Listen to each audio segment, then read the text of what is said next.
Well, good afternoon to everybody. The Spanish Trail Congregation of Jehovah's Witnesses welcomes you to the memorial talk for Jonathan Potenciano.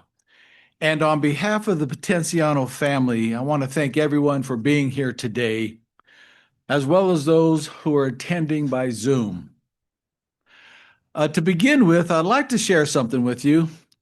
Now, a few weeks ago, we were visiting with Colleen at her home. And later that day, I'm thinking about the conversations that we had and some of the memories that she was sharing with us. Now, because Jonathan, of course, had just recently passed, there were some sad ones, some painful ones. But I just couldn't help but to think, where would we be without memories? Because at other times we have very, very happy ones, fond memories. And she also shared a few of those with us. Now, maybe that's how you're feeling right about now. When you think about Jonathan passing, we're sad, it's painful.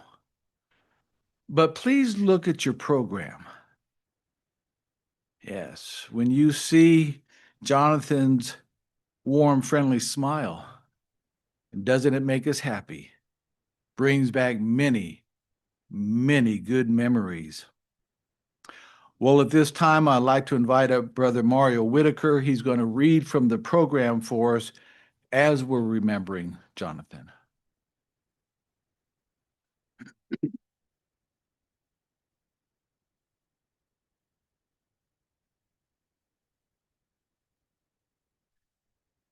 Jonathan Mieres Potenciano, 74 of Las Vegas, Nevada, passed away peacefully on December 30th, 2025, at Southern Hills Hospital with his beloved wife by his side. Born and raised in Manila, Philippines, to Olimpio Potenciano and Segundina Mieres, Jonathan lived a full life, touching the hearts and lives of everyone he met along the way. Though he studied engineering, God's gift of song guided his life and career, leading him at 21 to Hawaii, then Chicago and California before making Las Vegas his home. Jonathan will be remembered for his kindness, integrity, joyful spirit, big smile, laugh, and the love he shared with all. He found great happiness in music, his faith, golf, and the time he spent with family and friends. Jonathan is survived by his loving wife, Colleen Custer, and his sisters, Eunice Hirschman, husband Gunther, deceased, and Persida Ertel, husband Don. His children, Charlene Ogley, husband Travis, Jared Potenciano, and Braden Nelson, partner Tana. His 7 cherished grandchildren, Scarlett, 13, Reagan, 10, Leah Hovick, husband Alex, and Priscilla Martinez.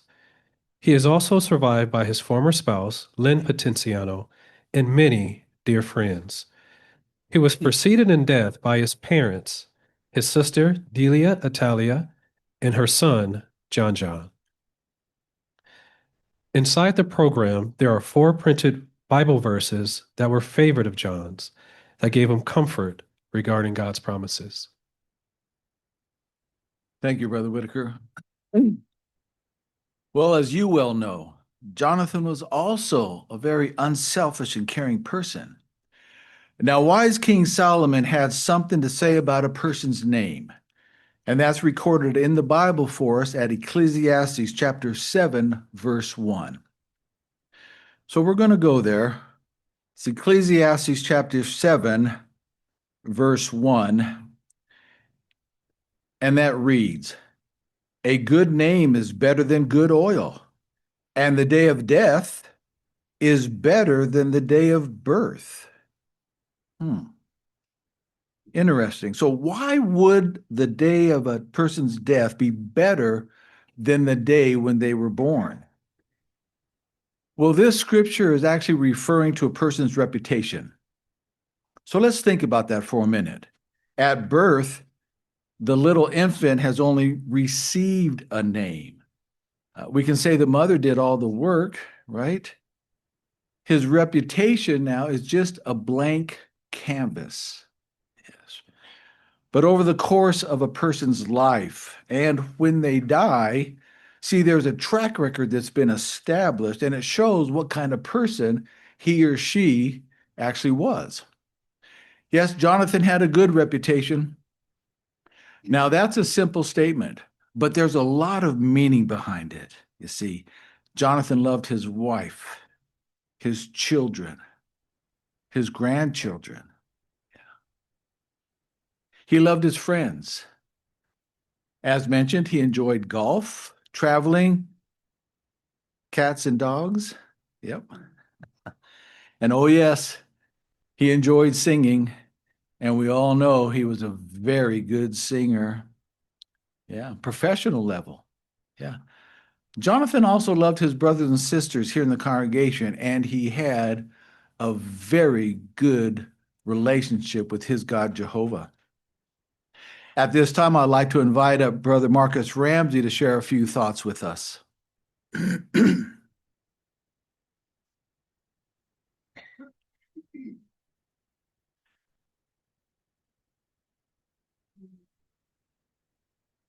So, Marcus, what are a few things that you remember about Jonathan? Jonathan was a character. Uh, Sometimes you couldn't tell whether he was joking or whether he was serious. It was he was an entertainer, and what brought us together was the Bible. Jonathan, um, for the most part, he felt that God was the greatest entertainer, and that was something that he mentioned to me. He truly loved. Um, People around him. He always made people laugh. One day we were out in the ministry knocking on doors, and the lady came to the door, and Jonathan told her, he says, "Do I look intimidating?" And the lady just bust out laughing because, she was about twice his size. But it was just one of those things where he could put you in a good mood. He was always entertaining, and um, it was a wonderful experience. We laughed through our studies. I'm sure Colleen heard us laughing all the time and stuff like that. And he just enjoyed um, the more his relationship with God. It was just something that was really important to him. And that's just one of the lasting memories that he impressed upon me. He really was an encouraging person. You couldn't do much but be in a good mood when he talked to you and when you spoke. So it was just a wonderful time being around Jonathan and Colleen too. Yeah. Very nice. Thank you, Brother Ramsey. Yeah, how true. That represents Jonathan well. Now, in conversation also with Colleen, she shared with me that she was happy that Jonathan had returned to his faith. She said it made him happy. It made her happy, see, and she was glad to see him do that because of the joy that it brought to his life. Jonathan enjoyed also working the public court witnessing where people can get our Bible-based literature there. He was also conducting a Bible study on Zoom with his sister Eunice. And something that we here in the congregation truly enjoyed, we're going to miss. And that's when Jonathan would give a Bible reading. He would read from the Bible, you see. And just 2 weeks before he passed, oh boy, did he give a beautiful, heartfelt reading from the book of Isaiah. Yeah.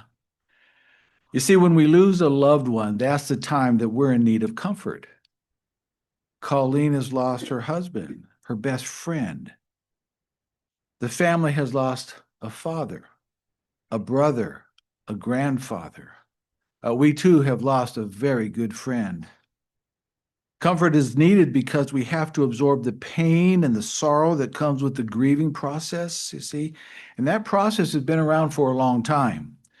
Take, for example, At Genesis chapter 23, verses 1 and 2, it tells us there that Abraham's wife, Sarah, died when she was 127 years old, and that he began to mourn and weep over the loss of his wife. You see, yes, Abraham had to carry that sorrow through the grieving process, but no doubt he also had very fond memories of his wife.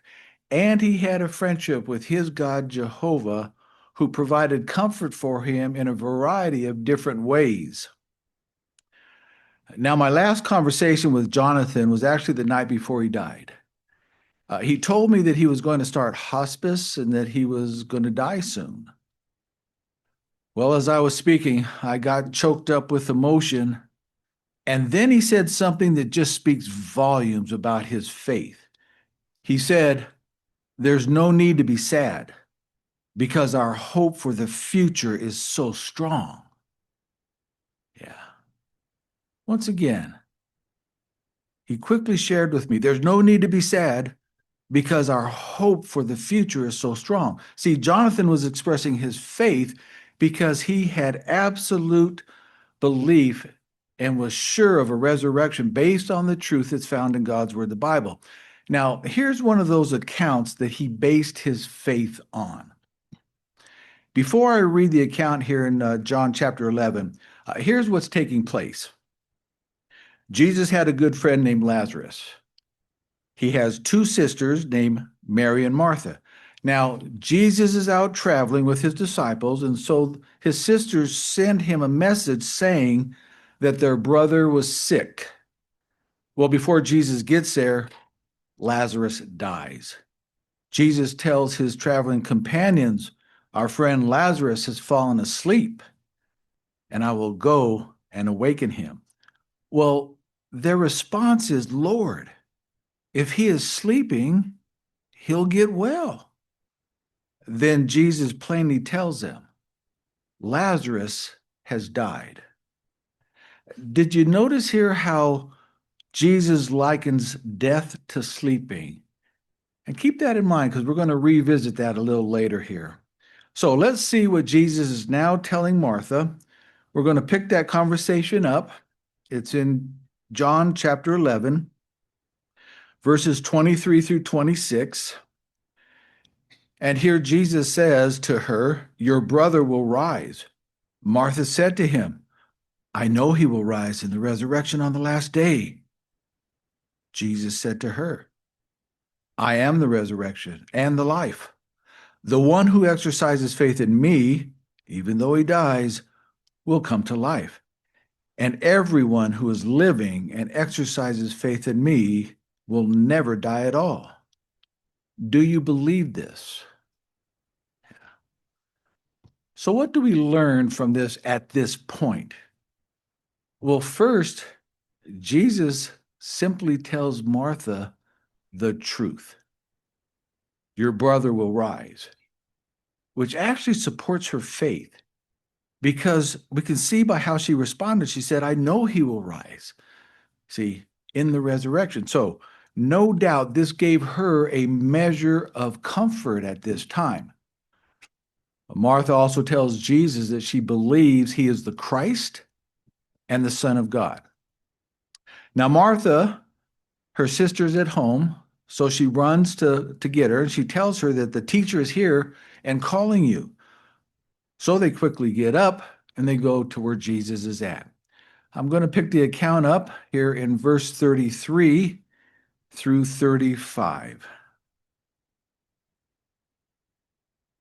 Starting in verse 3, it says, "When Jesus saw her weeping, and the Jews who had come with her weeping, he groaned within himself, and he became troubled. He said, 'Where have you laid him?' They said to him, 'Lord, come and see.'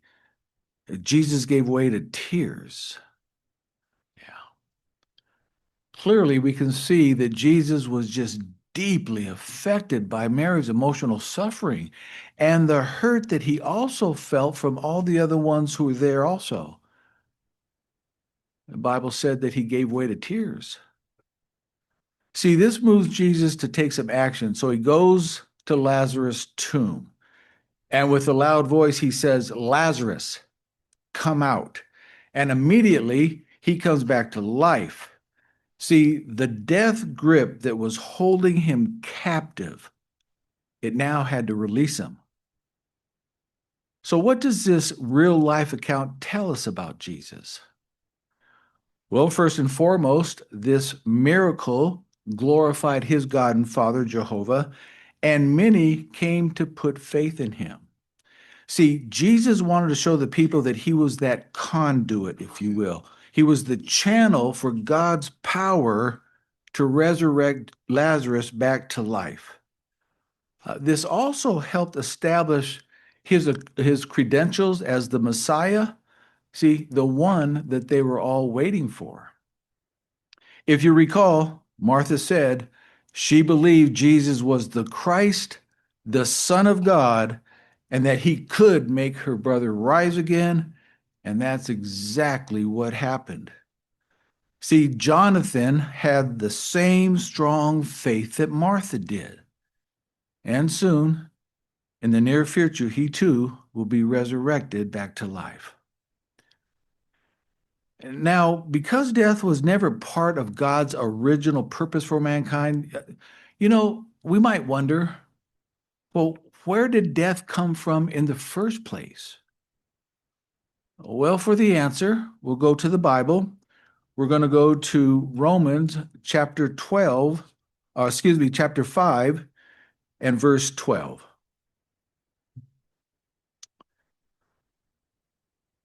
Romans 5 verse 12 says, that is why, just as through one man sin entered into the world and death through sin, and so death spread to all men because they had all sinned.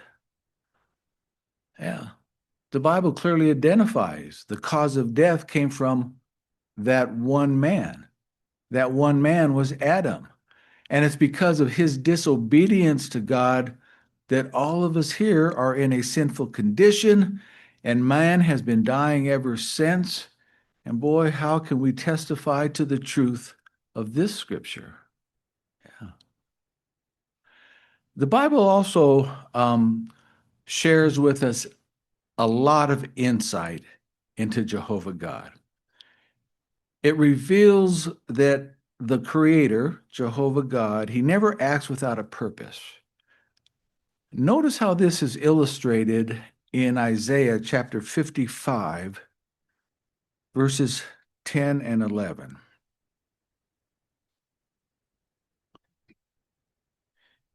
In Isaiah 55, it says, for just as the rain and the snow pour down from heaven, and do not return there until they saturate the earth, making it produce and sprout, giving seed to the sower and bread to the eater, so my word that goes out of my mouth will be. It will not return to me without results, but it will have certain accomplished whatever is my delight, and it will have sure success in what I send it to do. See, these scriptures here are just representing the reliability of God's promises, which are compared to the reliability of the water cycle that he put in place.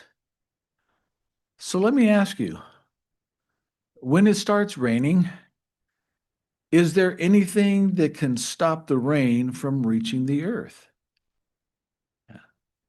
No. Now, why is that? Because that's how God said it would happen. Well, let's see. Well, in fact, verse 11 actually makes the point. It reminds us that, and it will have sure success in what I send it to, for what I send it to do. So let's see what God now has to say would happen to death. I'm going to read from the book of Revelation, chapter 21, verse 4. This was one of Jonathan's favorite verses. Revelation 21:4 says, and he will wipe out every tear from their eyes, and death will be no more.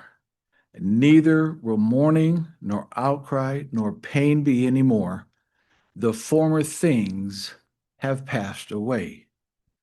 See, just like nothing can stop the rain from hitting the ground, there is nothing that can prevent God from eliminating death and all the emotional pain and suffering that it causes. How else can the Bible comfort us?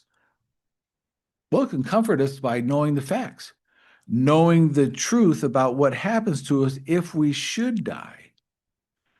Now, under inspiration, King Solomon wrote something about death. Quite interesting. Let's see what he wrote here. So in Ecclesiastes chapter 9, we're going to read verses 5 and 10. Now, as a king, he too thought about dying, right? And he comes to the conclusion under inspiration, for the living know that they will die, but the dead know nothing at all. Goes on to say in verse 10, whatever your hand finds to do, do with all your might. For there is no work, nor planning, nor knowledge, nor wisdom in the grave where you are going. Well, let's reason on this for a moment. All of us know that an illness or an accident can take our lives, right? We accept that. That's the truth of the matter. Therefore, the rest of these scriptures must also be true. It says the dead know nothing at all. So when a person dies, they're not burning in a fiery place for eternity, nor are they in a state of bliss somewhere. Because in all of these cases, see, there's a level of consciousness, a level of awareness that would have to be taking place.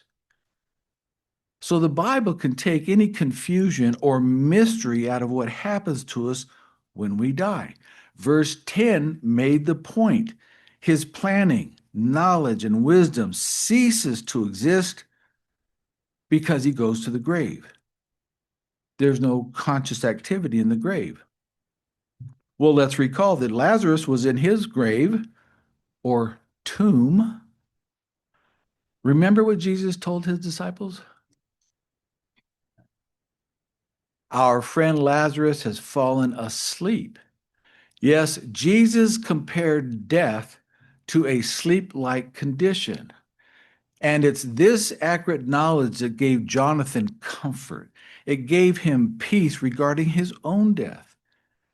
And we know that Jonathan had to endure a lot of pain, but it can be comforting for us to know he's resting now. He's in a deep sleep where pain can no longer affect him. But what makes a resurrection even possible?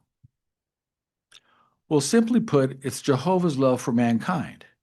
See, it was his arrangement that he put in place, and his only begotten Son played the key role.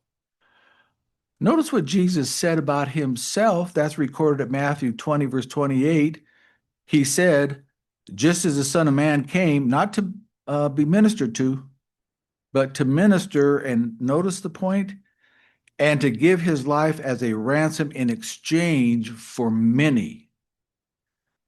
Now, a ransom is something paid so that a person who is held captive can be released.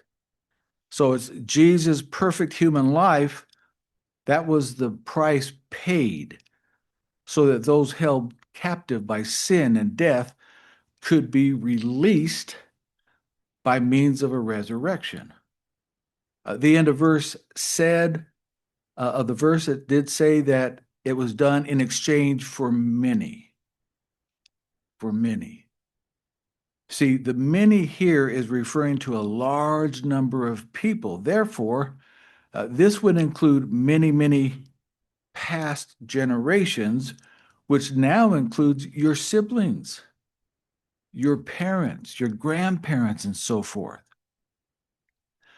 Jonathan also understood where he would be resurrected to. See, he understood, he accepted that it was God himself who determines the destination for a person.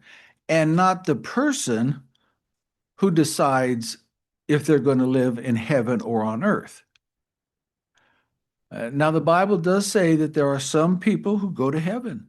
See, God has selected certain individuals who he's anointed to be resurrected into the heavens, but they go there with a very specific God-given assignment.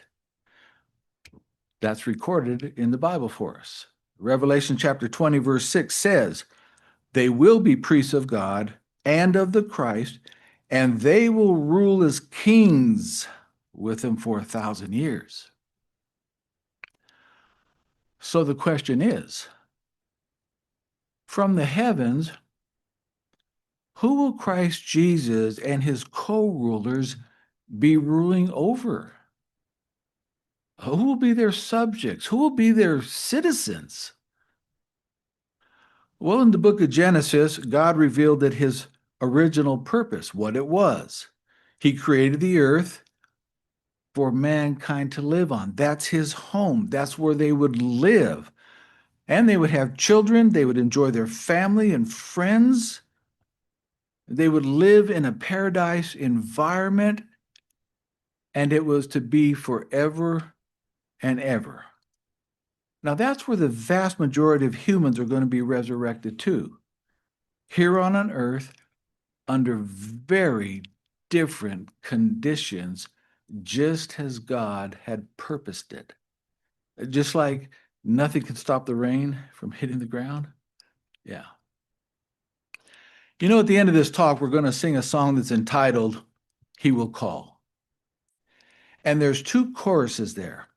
And at the beginning of each one, it says, "Hear the promise God has made."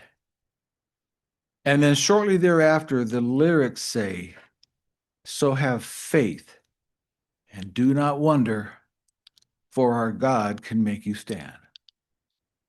Please watch for those lyrics when they come up, because Jonathan had absolute trust that his God would make him stand again, and it brought him comfort knowing that he would be living right here on earth in a paradise condition. Well, I'd like to share a final scripture with you today. These are the words of King Solomon again, which are usually a little thought-provoking, as we can see. Yeah, it gives us something to consider. It gives us something to think about. So I'm going to read Ecclesiastes chapter 7, verse 1 and 2. We've read verse 1, but we'll revisit it. It says, "A good name is better than good oil, and the day of death is better than the day of birth. Better to go to the house of mourning than to go to the house of feasting, for that is the end of every man, and the living should take it to heart." Why would it be better to go to the house of mourning, meaning a funeral, versus going to a house of feasting, meaning a gathering of friends? I mean, let's think about it. When you're at the house of feasting, you're enjoying good food, conversation, music, singing, you see? The furthest thing from your mind is dying. But when you're attending the house of mourning, friends, don't we realize just how short life really is? How valuable it is? Yeah. So it's during this time that King Solomon is suggesting that a person might start reevaluating his priorities, perhaps even asking themselves, what are the most important things in my life? And like my good friend Jonathan, do I have a real relationship with the only true God who's identified in the Bible? What kind of name have I made with him, as was brought out in verse 1? Now, Jehovah God has promised his human creation many, many wonderful things, but just the resurrection hope in itself, you see, is an incentive to take time to learn about Jehovah, what vital role his son currently has as reigning king of his heavenly government, what God promises for the very near future. And if any of you should have questions or anything you'd like to ask, please ask any one of Jehovah's Witnesses who's here today. Now, in conclusion, I would like for you to visualize a train. And as you know, passenger trains have sleeping compartments, and Jonathan is sleeping in one of those compartments. We can say that he's tucked away in Jehovah's memory where he's safe and he's secure. Now, the conductor informs us that just around the bend, we'll be arriving at our destination called Paradise. When we get there, it is more beautiful than we ever imagined. We get busy with our new assignment, planting vineyards, building homes for each other. But now it's time for Jonathan to be resurrected from that sleeping compartment. And Jesus tells him something to this effect. Jonathan, wake up and enjoy life again. He steps into paradise where all of his hopes, his desires now become his reality. He's strong again. He's healthy again. He'll be reunited with his family and his friends. No more will there be the house of mourning, right? Because now there's only the house of feasting with good food, conversation, music, and yes, singing. Yeah. But now we tell Jonathan, come, let us plant you a vineyard and build you a house, because soon another train is arriving with many, many of our loved ones on it. Yes, there's a bright future just around the bend for us. Friends and guests, we're thankful for the arrangement that Jehovah put in place, the arrangement of the ransom sacrifice of his beloved Son and the resurrection hope.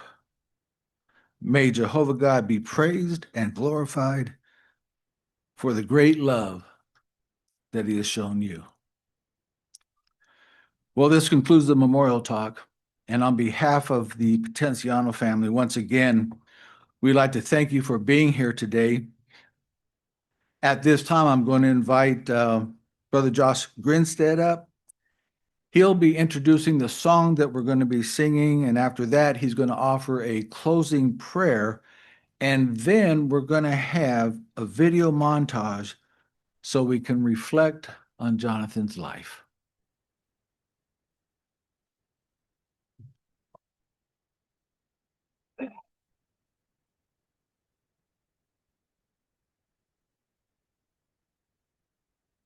Thank you, Brother David, for very clearly laying out the Bible's hope for all of our dead loved ones, including our dear Jonathan Potenciano.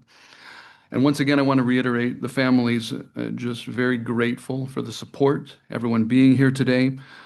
Just as a point, we had 274 in attendance here, and then another 119 connections on Zoom. So that speaks to the life that Jonathan lived, the type of person he was, the type of friendships that he cultivated. So the family is very grateful for your support in this difficult time for them. As Brother David mentioned, we'll have a song. It's entitled He Will Call. I know some here may be musically inclined in the music industry, so we do have the sheet music for it if you'd like, or the lyrics will also be on the screen. So the attendants will just be coming down the aisles. If anyone wants, just signal, and they can hand you the sheet music for the song. We'll have a prayer, and then after the prayer, we'll do our best to condense 74 years of Jonathan's life into a 20-minute video, right? So it'll just be the highlights. But we spent the last few weeks working with the family on this video presentation, and we find it both encouraging to reflect and also a joy to view a life well lived. So at this moment, the brothers are coming down. They'll have the sheet music if you want. We usually sing here in the Kingdom Hall standing, so you're welcome to stand. Any musicians know that that's a better position for singing anyway, right? So we'll stand, and then we'll have the lyrics up here, as well as the lyrics on the paper with the sheet music as needed. Thank you once again. Yeah, if you'd like to sit down, we'll have the video and then just a couple of brief announcements after the video.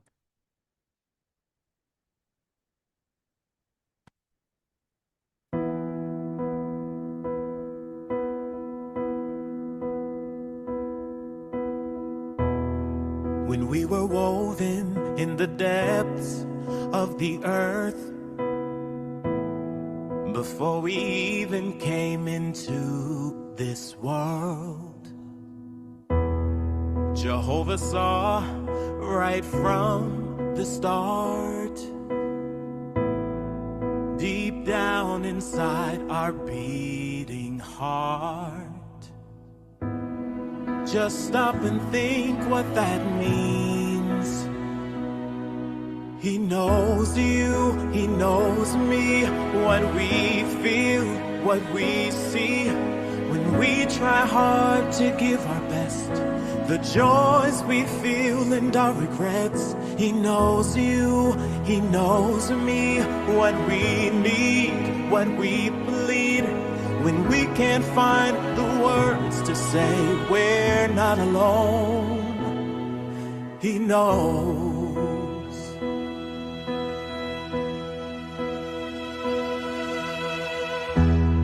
Like a father wants his child to succeed, that's how he feels about you and me. He sifts through us and sees where we shine and who we can be in paradise. So always know that he cares. He knows you, he knows me, what we feel, what we see.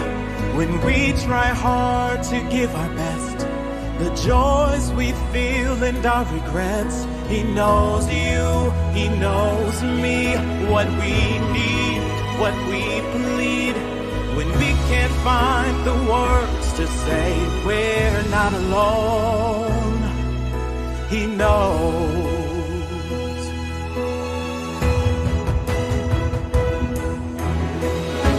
So we must look up above and never forget about his love and pray, and pray.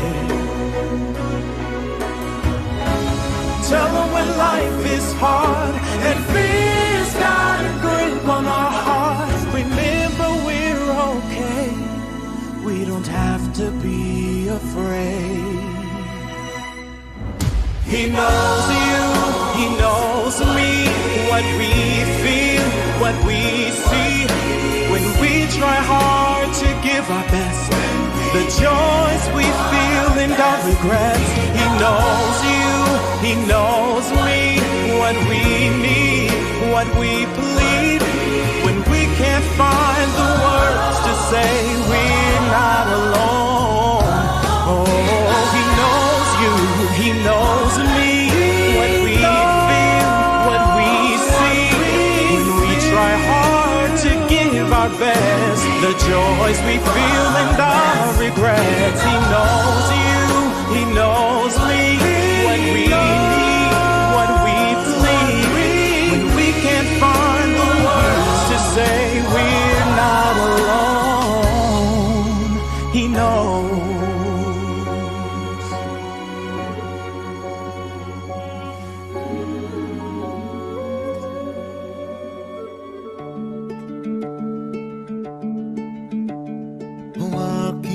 Diyos, ang puso ko'y nasasaktan, nabibigatan. Alam kong laging nakahawak ang iyong kamay. Handa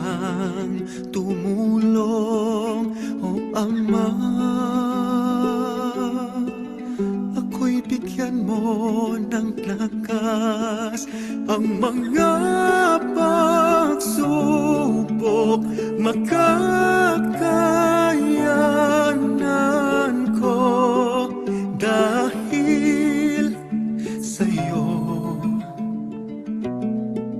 Di manghihina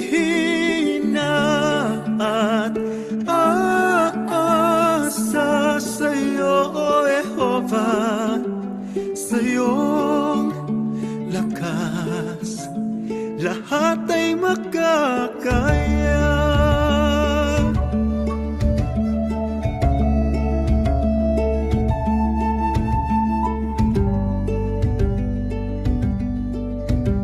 Salamat po sa iyo, O Diyos, nakakaya na aliwin ang iba. Ika'y laging nandyan, Ama, pag-ibig mo'y nadarama,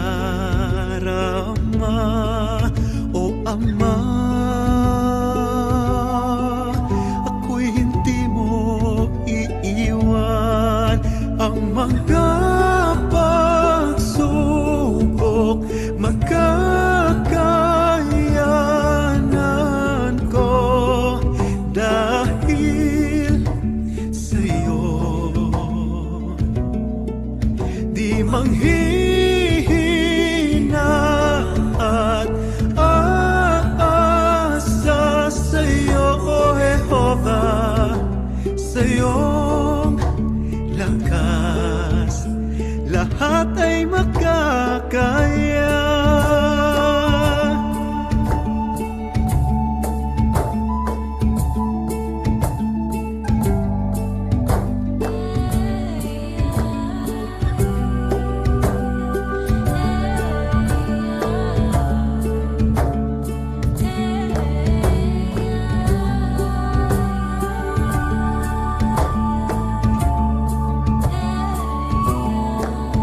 Ang mga pagsubok, makakayanan ko dahil sa'yo. Di manghihina at aasa sa'yo, Jehovah, sa'yong lakas, lahat ay makakaya. Oh, lahat ay makakaya.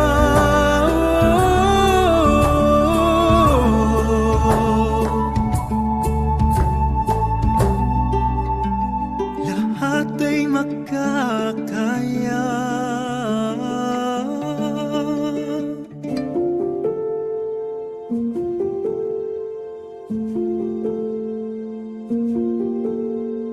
I can feel lost sometimes, like I'm drifting out to sea. When troubles in my life take me far from kingdom realities, but I'm never left in the lurch. Jehovah hears and sends out the search. He finds me, lifts me up in his arms. He carries me safely away from harm. He brings me back to his fold, my home, my family. I am never alone when I'm home.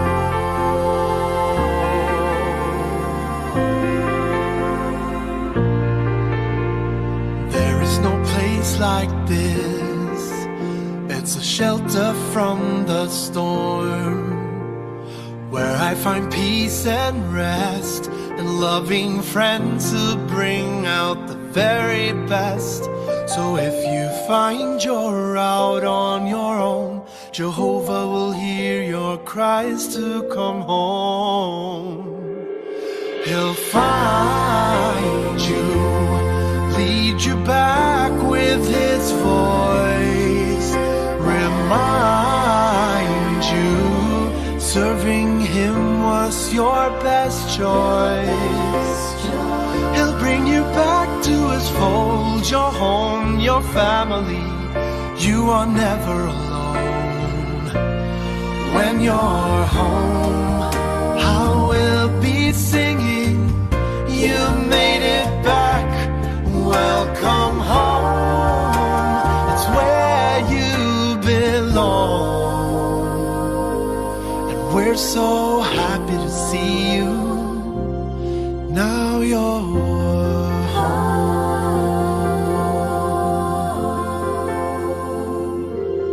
You are home.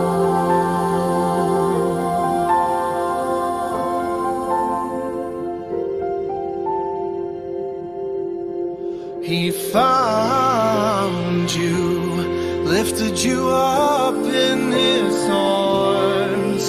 He carried you safely away from harm. He brought you back to his fold.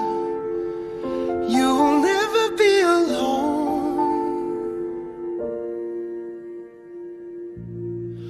When you're home.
Like a mist appears for just a day and disappears tomorrow.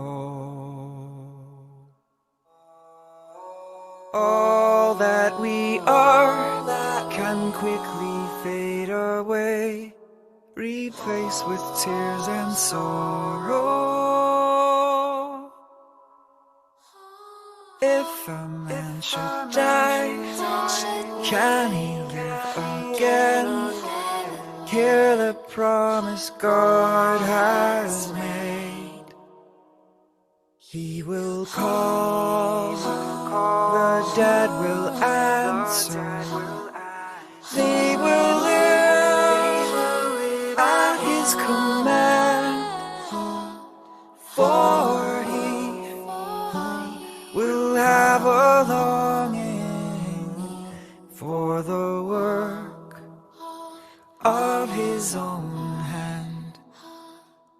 So have faith and do not wonder, for our God can make us stand, and we will live forever as the work of His own hand. Friends of our God, though they may pass away, will never be forsaken. All those asleep, who in God's memory stay, from death we will awaken. Then we'll come to see all that life can be, paradise eternally.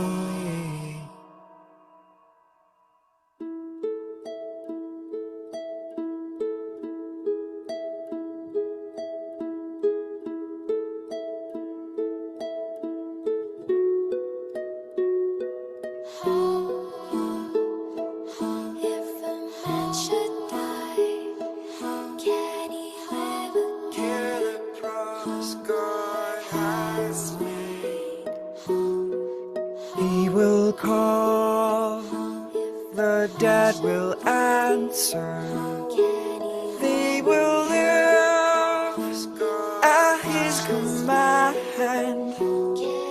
for He will have a long end for the work of His own hand.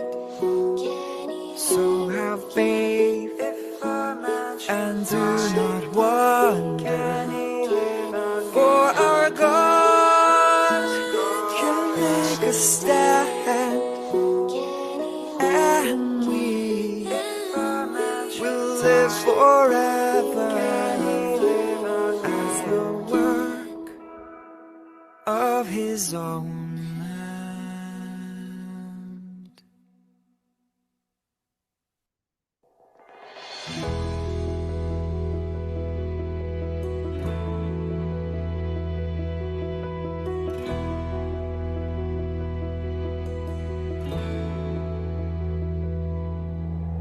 Look around us now, see the love on each face. Out there in the world, hard to find. All these faithful friends with the love they all show, glad to leave that old world behind. Love never fails, that's promised. It always will endure. Love, unfailing love, that's what Jehovah gives. That's what He is. Love, unfailing love, that's what we need to live. And the love here today in our heart, may it stay. Unfailing love.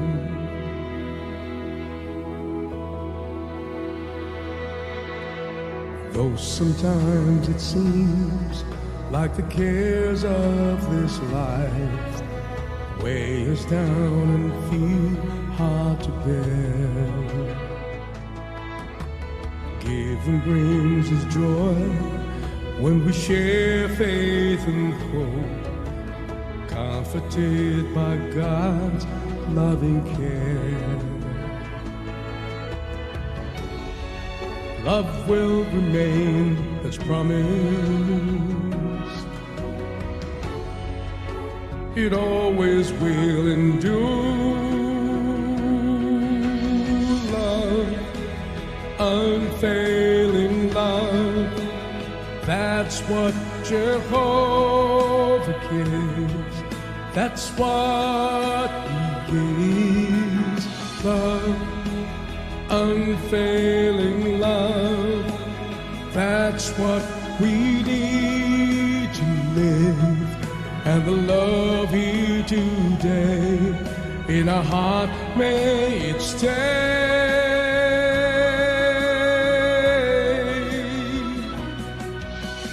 Love, unfailing love. That's what Jehovah gives. That's what He gives. Love, unfailing love. That's what we need to live. And the love here today in our heart, may it stay. Unfailing love, unfailing love,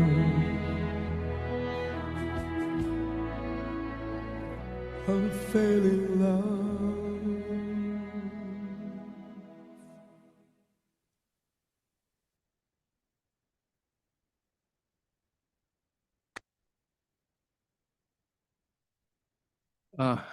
Yeah, I've seen that like 3 times and it still gets me, and because I only knew Jonathan for the past few years here in the congregation. And so going through now I recognize a lot of you people, right? You probably saw yourself in the video too there. So once again, the family expresses their great and thanks, their appreciation for your support. This concludes the program.